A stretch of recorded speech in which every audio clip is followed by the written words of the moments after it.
from the beginning, we were an official club because we were under that umbrella.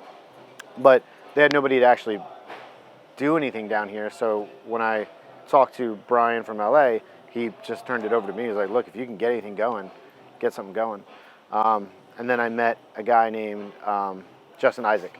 And him and I decided, like, look, we both want to grow this thing and watch other people. So let's do that. And let's talk about what the steps we have to take to get that done. So what that included was walking around, every time you see somebody wearing anything Liverpool related, you have to stop. And we made that commitment. Regardless of what you're doing, you're hanging out, with your family, whatever, stop, cross the street, talk to that person, tell them what we're trying to do, have them like the page, have them try to get in the private group. I had enough momentum by mid to late February, after a couple months of doing that I contacted Princess Pub. I contacted Dave Evans. We talked, and I was like, look, if I can get 10 to 15 people down to a match, would you mind opening? It was a 9:30 match.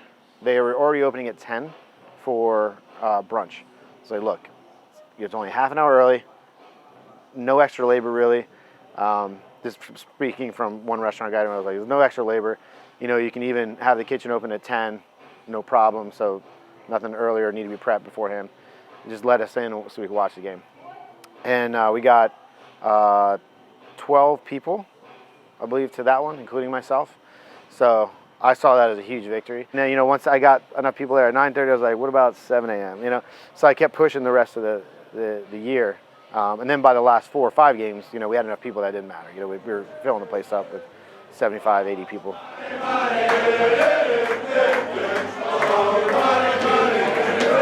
I had been a Liverpool supporter kind of on and off for, a decade or so.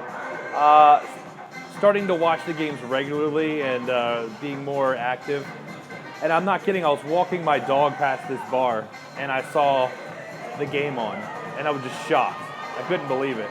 I lived in the neighborhood, didn't know it existed, didn't know bars were open this early. I just happened to be walking my dog early in the morning. And then I started coming by like every game day to kind of poke my head in the back. I didn't know if is it a private club? Is the bar open? Can I just walk into a bar at 5 o'clock in the morning? Can I do this? Fine, then I came into the bar after a couple of weeks of staking out. I was like, I'm just gonna go in, we'll see what's up. And I found a seat kind of in the corner. And then you're like, oh, I know these songs, and you start singing the songs. Then I quit sitting altogether, and I'm standing. Now I'm standing and I'm singing, and then we're cheering.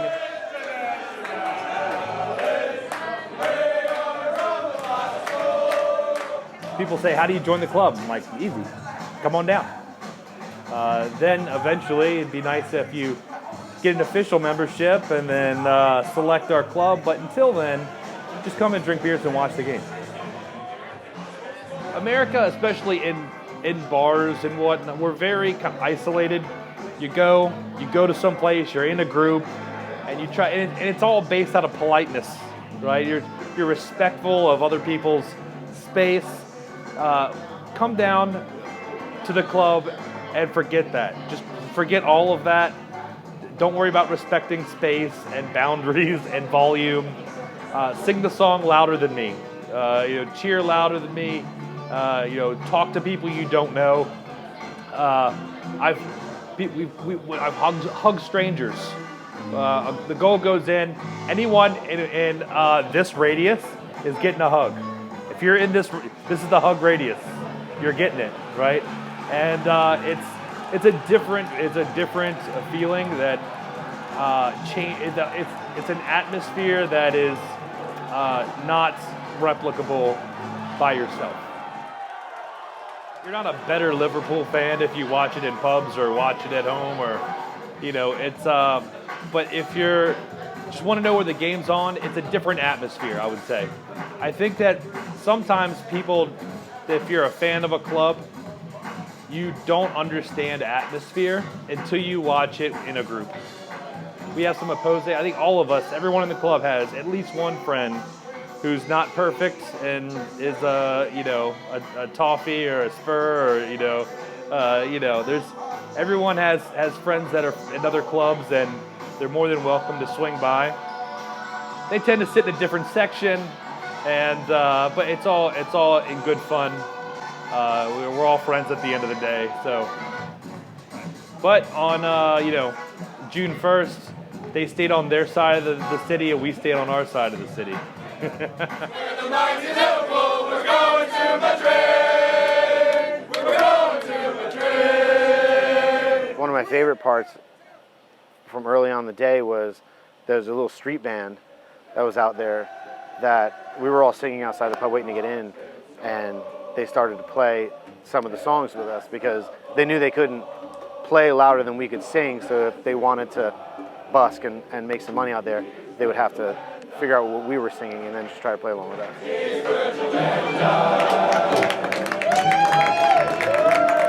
That was one of my favorite things from early on. Like, we had 3 hours of just drinking and all that kind of stuff, singing, kind of working ourselves in this fever pitch.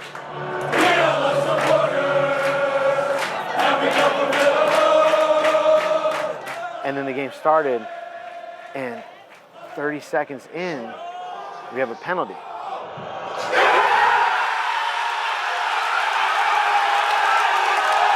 And it felt like a party the rest of the time, because watching this team for a long time, but watching this team over this particular season, if we're up in a game, it's hard for somebody to beat us.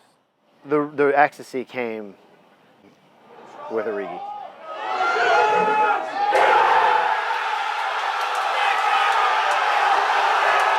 And what felt like a party kind of just, at that point, became like a frat party that got out of control after 2 a.m.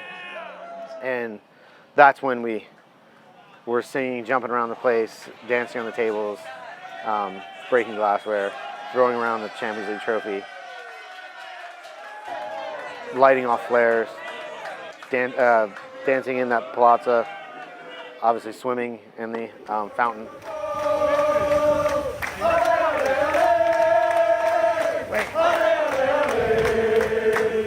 That was a great day. That was of all the teams I root for.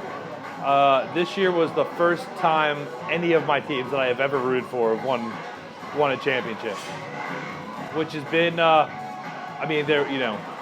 If you're into jumping up and down and hugging strangers and people are crying and beers are flying in the air, and if you're into that, this was a great place to be. And it's just a day to remember. I just wish I could.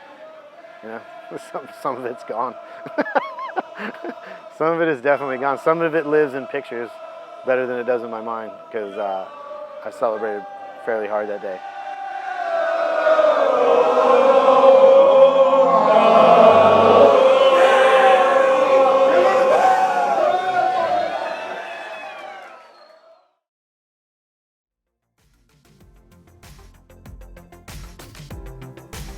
The really cool thing about Soccer Kids America too, when I first formed it, I made the name Soccer Kids America thinking I was just going to do youth programs. But then as I got going, I had a lot of parents saying, hey, we really want to play too, and I love playing so much.